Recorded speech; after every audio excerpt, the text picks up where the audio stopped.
Olá, estudantes da primeira série. Quem está falando aqui é o professor Gustavo Treveder e hoje nós vamos falar sobre força de atrito. Vamos lá comigo. Queridos, nosso objetivo de hoje é compreender algumas aplicações da segunda lei de Newton e, no caso, a força de atrito. Então, vamos lá. Queridos, primeiro, vamos dar uma relembrada daquilo que a gente chama de força. Afinal, o que é uma força? A força é uma grandeza física fundamental necessária para compreender como os movimentos são produzidos ou modificados, pois o estado de repouso ou estado de movimento são diretamente relacionados à ação de força sobre corpos. Então vejam que a força é um agente que promove uma mudança no estado do objeto, quer dizer que ele está saindo de uma situação de equilíbrio. Se vocês lembrarem lá da nossa primeira lei de Newton, ela diz que normalmente os objetos eles tendem a ficar em duas situações específicas: em equilíbrio, quando as forças não estão atuando ou a resultante é zero, que é o estado de equilíbrio estático, o famoso repouso, e o equilíbrio dinâmico. Lembre-se que os gregos, eles têm muita concepção de que o estado natural das coisas é permanecer parado. Isso é até meio óbvio de a gente perceber, por causa que a tendência das coisas é pararem, certo? Mas o Newton, através da sua primeira lei, ela veio aqui e acabou desmascarando isso. Falou para nós que, basicamente, os corpos eles tendem a permanecer em repouso, realmente, mas também tem uma outra condição que está obedecendo uma lei de conservação da quantidade de movimento, que é a questão do equilíbrio dinâmico, ou seja, em movimento, retilíneo e uniforme. E caso contrário de tudo isso, necessitamos de uma força. Então aqui nós temos algumas imagens que mostram isso. Nós temos aqui, por exemplo, uma pessoa que está arremessando um objeto, um esporte olímpico. Aqui você tem, por exemplo, o arco e flecha, uma pessoa fazendo exercício. Então percebam que esses objetos, por exemplo, em um certo momento estão parados e para eles poderem adquirir uma certa velocidade, eles precisam ter a aplicação de uma força. Vamos lá. Pense agora comigo. Vejam, aqui nós temos duas imagens, Um carro aqui muito show de bola, deslizando na neve, certo? E uma outra imagem aqui mostrando os pneus, numa superfície gelada. Responda comigo aqui, por que os pneus dos carros gastam? Por que os carros patinam em pista molhada e acontecem acidentes diferentes em estradas de neve? Então, vejam, Por que isso acontece? O que isso tem a ver com força? E afinal, o que isso tem a ver com atrito? Eu vou dar um minutinho para vocês poderem pensar nisso e daqui a pouco a gente volta.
E aí, meus pimpolhos, conseguiram, pensar o que isso tem tudo a ver com força, atrito e tudo que a gente está estudando aqui em física? Se você agora já pensou nisso e elaborou uma resposta, compartilhe com seus colegas, fale com o seu professor aí, e discuta com ele o que tem a ver. Bem, eu vou fazer a minha parte aqui nesse caso. Eu vou apresentar algumas possíveis respostas. Por que os pneus dos carros gastam? Gastam porque existe atrito entre o composto de borracha e o material da pista. Esse atrito acontece tanto nas acelerações, frenais e no movimento. Se não fosse o atrito, os carros não conseguiriam andar. Então aqui eu tenho uma cena bonita, aqui um Fórmula 1 dando uma queimada de pneu. Então você percebe que esse atrito, né, ele realmente acontece. O atrito ele é uma força que está acontecendo entre, no caso, superfícies. Quais superfícies? No caso do pneu, está acontecendo a superfície do pneu mesmo, composto de borracha, com o solo, certo? Vamos lá, uma segunda resposta para a nossa outra pergunta. Por que os carros patinam em pistas molhadas e acontecem acidentes diferentes em estradas com neve, né? Se você assiste aqueles programinha americano, normalmente ele mostra, né, alguns acidentes, umas coisas que até acho meio, a gente acontece também, é meio absurdo, porque não estamos acostumados aqui no Brasil, certo? Mas acontece. Vejam, acontece justamente porque o atrito em uma pista molhada pela chuva ou coberta pelo gelo gera menos atrito que uma pista seca, dificultando manobras e frenagens. Por exemplo, como isso modifica, compostos diferentes modificam, né, muitas vezes a questão do atrito da superfície. Eu moro em Paranaguá e, como a gente sabe, quem é de lá, diz que, né, o maior porto de importação de adubo, componentes para fabricação de adubo, praticamente é de Paranaguá. E a gente vê muito uma lama na pista, né? Então aquilo ali, por exemplo, é batata para o motoqueiro. Ou quando você está passando, vê aquela laminha que às vezes está fazendo alguma descarga de navio, né? Algum cloreto, ureia e outros componentes para a fabricação de adubo, os caminhões normalmente derramam um pouquinho isso na pista e formam uma espécie de uma laminha, certo? E na hora que você está andando de moto ou andando de carro e pisa no freio, o carro normalmente desliza, certo? Principalmente nas regiões onde tem alguns armazéns e também a parte do porto, por onde os caminhões passam. Então você percebe umas coisas meio assim mesmo lá, né? Na hora que está passando, literalmente, às vezes o carro ele dá uma patinada, né? Dá uma frenagem meio esquisita ali. Então acontece realmente esse tipo de coisa devido à questão do atrito ser menor, né? Vamos lá então. Então, afinal, o que é essa força de atrito, né? A força de atrito ela é representada por uma letrinha que a gente seria o FAT, né? Então ficaria o F maiúsculo ou F minúsculo, tanto faz, mas subscrito como AT. A gente diz que é o FAT. A força de atrito ou FAT é uma força no sentido contrário ao deslizamento e também contrária à força de aplicação sobre o corpo, sendo paralela à sua superfície. A causa do atrito está na interação das moléculas entre as superfícies, acentuadas pelas suas rugosidades, ou seja, quanto mais polidas as superfícies, menos atrito terá. Então aqui a gente tem uma imagem que mostra bem isso, né? Você perceba que as regularidades da pista, né, são elas as responsáveis pela questão do atrito. Então, a rugosidade, né, os defeitinhos microscópicos, muitas vezes, da pista, faz com que você tenha esse atrito envolvido aí. E uma coisa interessante, né, percebam que você tem uma força, nesse caso, que está causando movimento. Né? Por exemplo, você está acelerando aqui, está apontando para a direita, e você percebe que o atrito ele está contra essa força. Né? Então, ele estaria contra essa força que está causando o movimento nessa situação, certo? Então, é isso, né? Então, o atrito, literalmente, ele é devido às interações da superfície e tudo mais. Mas, tudo é culpa do atrito, será? Então, vamos fazer uma reflexão sobre a questão do atrito, né? As consequências dele e tudo mais. Por exemplo, o atrito, ele é um problema, né? A gente vê aqui, por exemplo, essas marcas de pista, né? Marca de pneu em uma pista, e isso faz com que, por exemplo, devido a isso, os pneus eles tendem a se desgastar. Então ele diz o seguinte: os pneus precisam se atritar com a pista, tanto para sair do lugar, como para parar a roda e frear.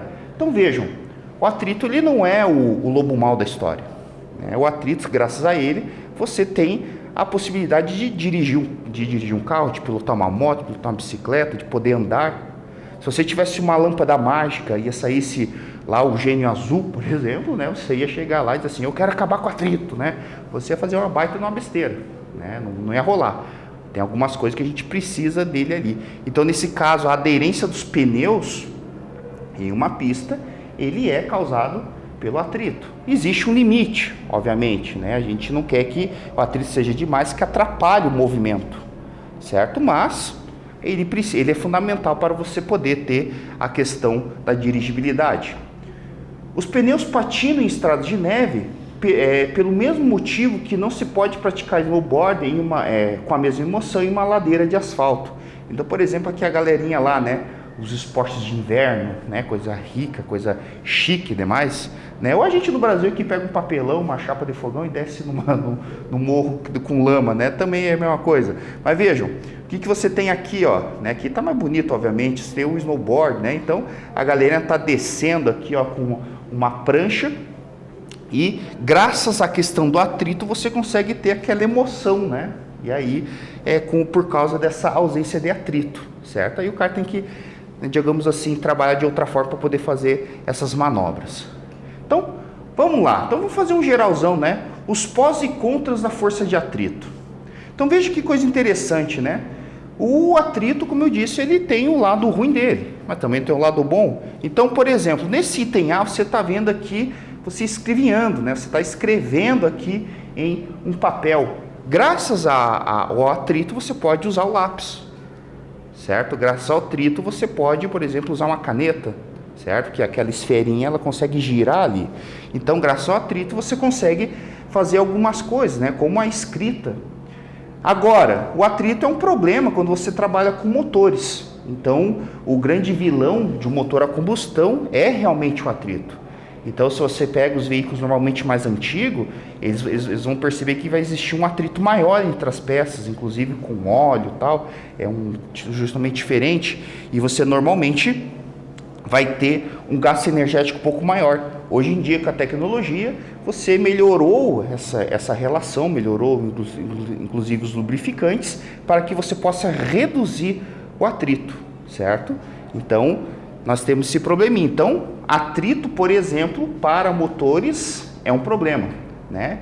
E aí você tem a questão dos lubrificantes, né? O que seria, afinal, um lubrificante? Como é que ele funciona, né? Lembra da definição que eu falei sobre atrito, da origem dele? Lembra que eu disse para vocês que o atrito é devido à superfície, né? Aquela rugosidade?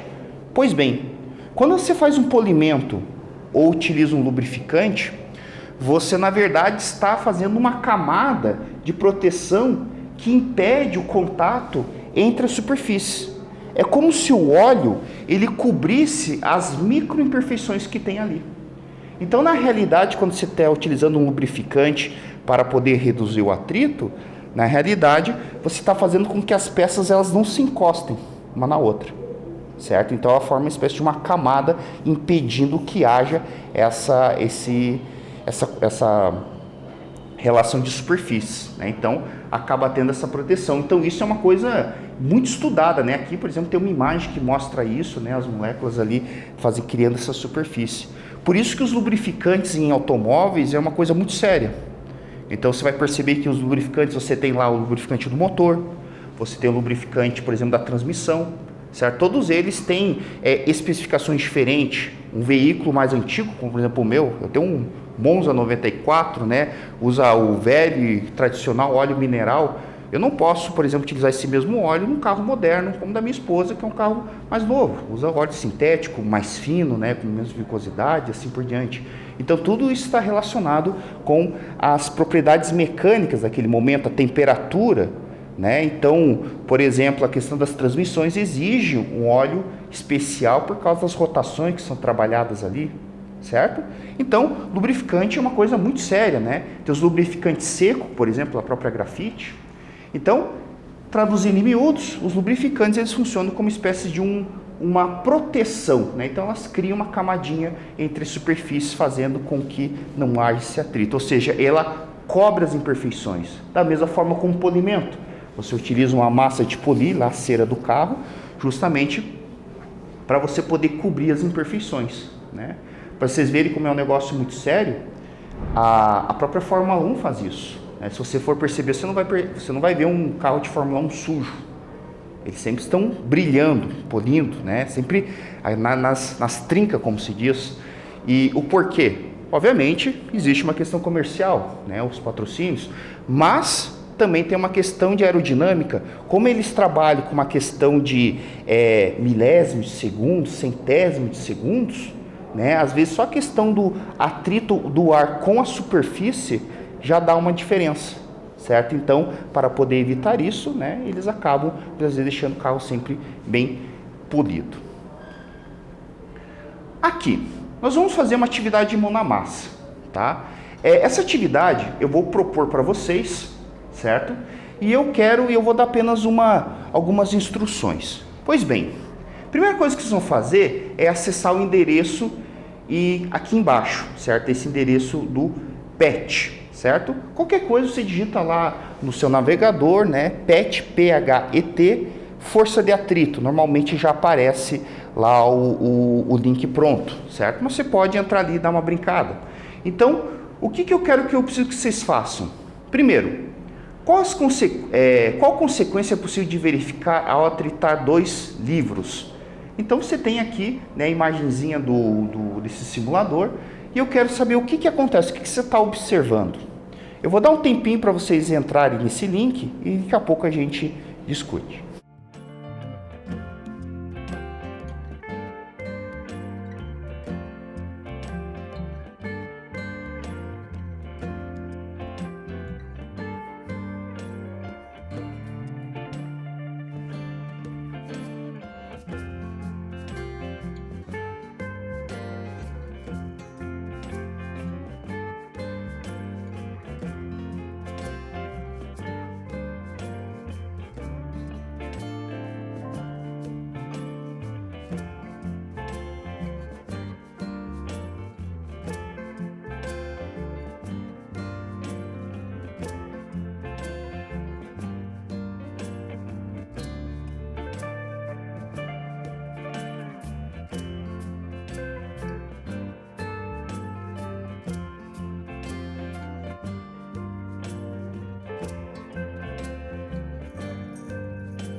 E aí, meus queridos, conseguiram entrar no link?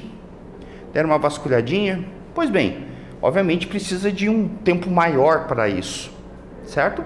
Qualquer coisa, se você não tiver acesso, procure a escola, procure o seu professor que discuta essa questão, né? O que acontece quando você atrita dois livros? Qual é a consequência que é possível de observar? Eu não vou dar a resposta aqui, eu quero que você discuta com a sua escola, o seu professor aí, beleza? Então, vamos lá, né? Afinal, o que é essa força de atrito que a gente falou tanto aqui? Essa força de atrito, na verdade, como diz, é uma própria força. E ela é definida através disso aqui. Aquilo que a gente chama de coeficiente de atrito vezes a normal, né? Então, nós temos o mu aqui, que é essa letrinha que vocês estão vendo. E aqui você tem a força normal, né? Afinal, o que é essa força normal? É muito simples. A força normal é a força da superfície. Quando você tem uma superfície e é aplicada uma força sobre ela, ela de alguma forma reage contra essa força que está sendo aplicada, certo?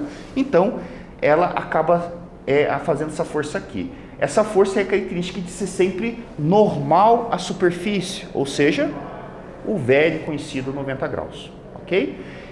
Pois bem, então eu posso dizer que esse FAT, esse coeficiente de atrito, é dado pelo, melhor dizendo, a força de atrito é dado pelo coeficiente de atrito, dado pelo mu, vezes a força normal.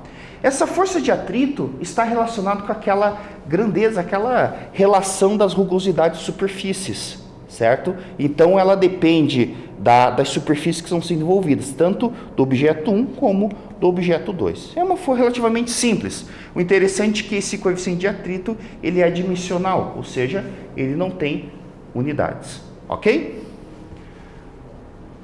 Então, vamos lá. Para poder fazer uma aplicação aqui, eu vou fazer um exercício breve com vocês da FATEC. Diz o seguinte: o bloco da figura, de massa igual a 5 kg, move-se com velocidade constante de 1 metro por segundo, num plano horizontal, sob a ação de forças constante e horizontal AF. Se o coeficiente de atrito entre o bloco e o plano vale 0,20, a aceleração gravitacional vale 10, então o módulo dF em newtons vale alternativa A 25, alternativa B 20, alternativa C 15 ou alternativa D 10. Então, percebam que você tem aqui um objeto de 5 kg, tem uma força F puxando para a direita e está paralela, né, à superfície. E essa superfície acaba sendo horizontal. Eu vou dar um tempinho para vocês poderem anotar isso e fazer esse exercício, daqui a pouco a gente responde ele aqui.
Vamos lá, meus queridos.